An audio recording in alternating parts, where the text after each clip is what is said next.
প্রিয় নবম দশম শ্রেণীর শিক্ষার্থীরা এবং যারা এসএসসি পরীক্ষার্থী রয়েছে, আমরা আজকে উচ্চতর গণিতের নবম অধ্যায়ের 203 পৃষ্ঠার যে উদাহরণ 15 রয়েছে এই অঙ্কটা সরল করো, এই অঙ্কটা সলভ করার চেষ্টা করছি। ইতিপূর্বে অন্যান্য পার্টগুলো যারা দেখোনি, আমরা ভিডিও নিচে প্লে লিস্টের লিঙ্ক গুলো দিয়ে দিই, সেখান থেকে তোমরা দেখে নেবে।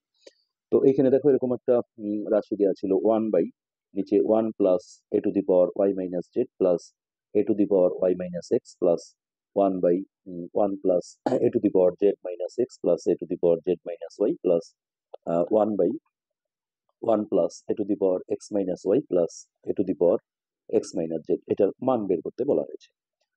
তো প্রথমেই এখানে এই যে তিনটা অংশ আছে, এই তিনটা অংশকে একটা বিশেষ কাজ করে নিতে হবে। এখানে আমরা অঙ্কটা এখানে তুলে নিয়েছি। এখানে আমরা এইভাবে লিখবো যে এখানে এই যে পার্টটা আছে এটা আমরা এইখানে লিখে আমাদের কিছু কাজ করে নিতে হবে। 1 plus A to the power y minus Z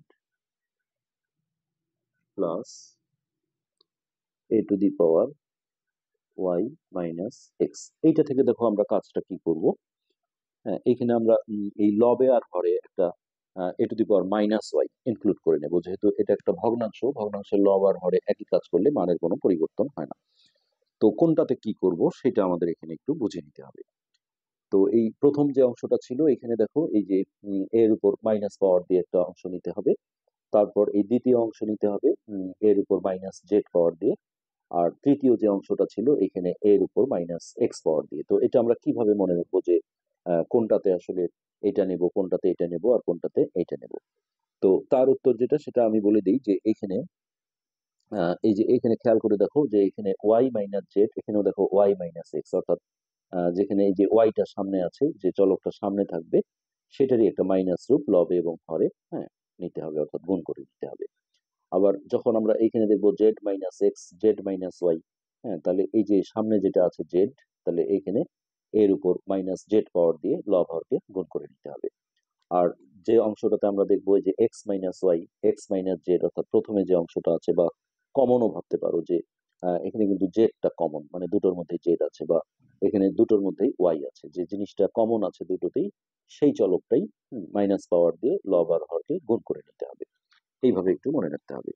তো এইখানে আমরা দেখো যেহেতু এইখানে আমরা দেখছি যে ওয়াই মাইনাস জেড, এখানে ওয়াই মাইনাস এক্স, তাহলে ওয়াই চলকটা কমন। তাহলে এখানে আমরা লবে আর হরে, যেহেতু ওয়ান দিয়ে আসলে কাউকে গুণ করলে ওয়ানের কোনো ভ্যালু থাকে না, সেই কারণে ওয়ানটা আমরা বাদ দিলাম। এ টু দি পাওয়ার এইভাবে মাইনাস ওয়াই একটা ইনক্লুড করে নেব। আবার নিচে এই হরটাকেও আমরা এটা দিয়ে গুণ করে নেব।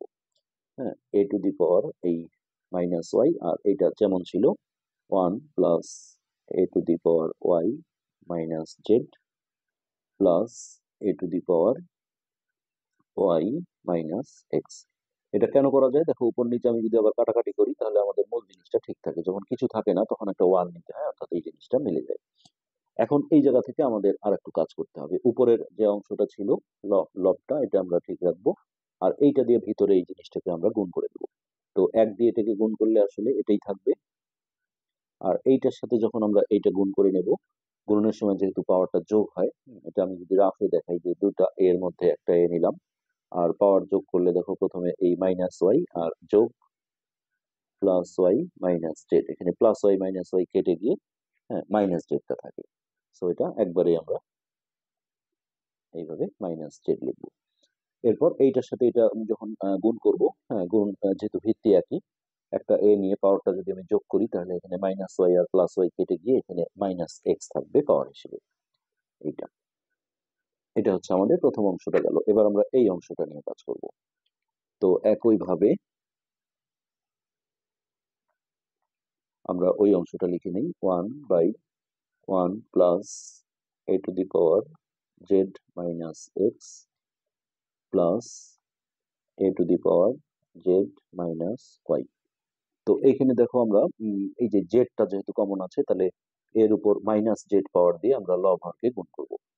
তো এখানে আমরা লিখবো এর উপর মাইনাস জেড, ঠিক নিচে যে হরটা আছে একে আমরা এই জিনিসটা দিয়ে গুণ করে দেব। এটা লিখে ব্র্যাকেটে যে হরটা ছিল এটা আমরা বসিয়ে দিচ্ছি, plus A to the power z minus y.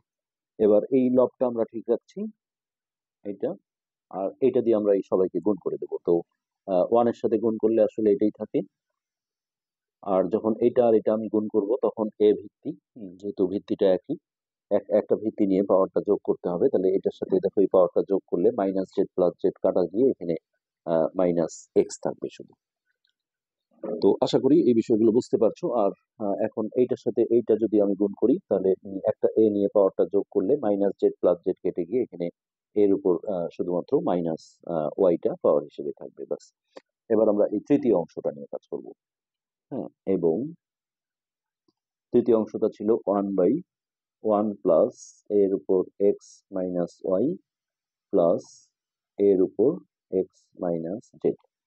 তো এখানে এই যে চলকটা দেখো এক্স চলকটা কমন, সো এখানে আমরা লব আর হরকে এই জিনিসটা দিয়ে গুণ করে নেব, মাইনাস এক্স পাওয়ার। তো নিচেও তাই, A to the power minus X into এটা 1 প্লাস এ এক্স মাইনাস ওয়াই প্লাস এ এক্স মাইনাস জেড। এবার উপরের লবটা আমরা ঠিক রাখবো আর নিচে একইভাবে এটা দিয়ে আমরা গুণ করে দেবো। তো 1 এর সাথে গুণ করলে আসলে এটাই থাকবে, আর এই দুটো গুণ করলে একটা এ নিয়ে পাওয়ারটা যোগ করলে মাইনাস এক্স প্লাস এক্স কাটা গিয়ে এখানে মাইনাস ওয়াইটা শুধুমাত্র থাকবে। তাহলে এটা মাইনাস ওয়াই, আর এই দুটো গুণ করলে এখানে পাওয়ারটা যোগ করলে মাইনাস এক্স প্লাস এক্স কাটা গিয়ে এখানে জেড এর যে মাইনাস পাওয়ারটা ছিল এটা থাকবে। এখন আমরা এই যে মূল অঙ্কটা দেখো, এটা যোগ এটা যোগ এটা ছিল, সো এটার বদলে আমরা এটা লিখবো, দ্বিতীয় যেটা ছিল এটার বদলে এই যে লাস্ট লাইন যেটা পেয়েছিলাম এটা লিখবো, আর তৃতীয়টার বদলে এটা লিখবো। সো আমরা এখন যেটা করব, অতএব প্রদত্ত রাশি, ওই পুরো মূল অঙ্কটাই আসলে এখানে তুলতে হবে। 1/1 plus a y minus z plus a y minus x, এটা ছিল আমাদের প্রথমটা, plus 1/1 plus a z minus x plus a z minus Y plus 1/1 plus A x minus Y plus A x minus Z. এবার দেখো এই প্রথম অংশের যে আমরা ক্যালকুলেশন করে রেখেছিলাম এইটা, এই জিনিসটা আমরা এখানে বসিয়ে দেবো। তো আমাদের আসছিল হচ্ছে এ উপরে মাইনাস ওয়াই, এই যে আমরা লাস্ট যে লাইনটা পেয়েছিলাম এটা বসাবো, নিচে ছিল এ মাইনাস ওয়াই প্লাস এ মাইনাস জেড আর প্লাস এ মাইনাস এক্স। ওকে, এবার এই দ্বিতীয় অংশটা এই যে এটা, এটা আমরা ফাইনাল যে একটা ক্যালকুলেশন করে রেখেছিলাম এটা বসিয়ে দেবো, অর্থাৎ এর উপর মাইনাস জেড, নিচে ছিল এরকম যে এ মাইনাস জেড প্লাস এ মাইনাস এক্স প্লাস এ মাইনাস ওয়াই। এবার এই তৃতীয় অংশ এইটার ক্যালকুলেশন যে আমরা বের করে রেখেছিলাম সেটা বসাবো, এটা আর নিচে আসছিল A minus x plus A to the power minus Y plus A to the power minus Z. একটু খেয়াল করে দেখো প্রতিটার হর কিন্তু একই, জাস্ট এলোমেলো আছে, এই যে এটা এখানে আছে এখানে আছে এই যে, তারপরে দেখো A to the power minus Y এই যে, এই যে A to the power minus Z, চাইলে একটা সাজিয়ে নিতে পারো, আমরা নিচ্ছি না। সো এটাকে আমরা লসাগু হিসেবে নেব, তিনটার মধ্যে থাকলে কি একটা হয়, আমরা একটু এখানে সাজিয়ে নেব যে এর মাইনাস এক্স প্লাস এর মাইনাস ওয়াই প্লাস এর মাইনাস জেড। ওকে, এখন দেখো ভগ্নাংশের যোগের যে নিয়ম, এটা দিয়ে একে ভাগ করলে একই জিনিসকে একই জিনিস দিয়ে ভাগ দিলে কি এক হয়, এক দিয়ে আসলে যাকে গুণ করা হয় তাই হয়, অর্থাৎ লবে যা আছে সেটাই বসে যাবে। প্লাস এটাও একই অবস্থায়, দুটো যেহেতু একই, ভাগ করলে এক হবে, এক দিয়ে এটাকে গুণ করলে এটাই আসবে। প্লাস এইটা দিয়ে একে ভাগ করলে এক, এক দিয়ে এটাকে গুণ করলে এখানেও আমরা এটাই পাবো। জাস্ট একটু আমরা সাজিয়ে নেব, এই যে এক্স এর এক্স যেটা আছে এটা সামনে দিলাম, তারপরে ওয়াইটা নিলাম নিচেরটার সাথে মিল করার জন্য, তারপরে আমরা এইটা লিখলাম, আর নিচে যেমন ছিল আমরা তেমনই রেখে দিলাম। এখন একটু খেয়াল করে দেখো উপরে আর নিচে কিন্তু সেম জিনিস চলে আসছে। হ্যাঁ, ধরো উপরেও 5 নিচেও 5, তাহলে এটা আমরা কিন্তু 1 লিখতে পারি কাটাকাটি করে, এটাও আমরা পুরোটা ক্যান্সেল করে দিলে এখানে কিন্তু আমাদের অ্যান্সার হবে 1। তো এটা যেহেতু সরল করো বলেছিল, কোনো প্রমাণ করো বলেনি, এখানে আর প্রমাণিত লেখা যাবে না, এটা অ্যান্সার হিসেবে থেকে যাবে। তো আজকের পাঠ আমরা এখানে শেষ করছি, পরবর্তী পাঠ দেখার আমন্ত্রণ রইল। ধন্যবাদ।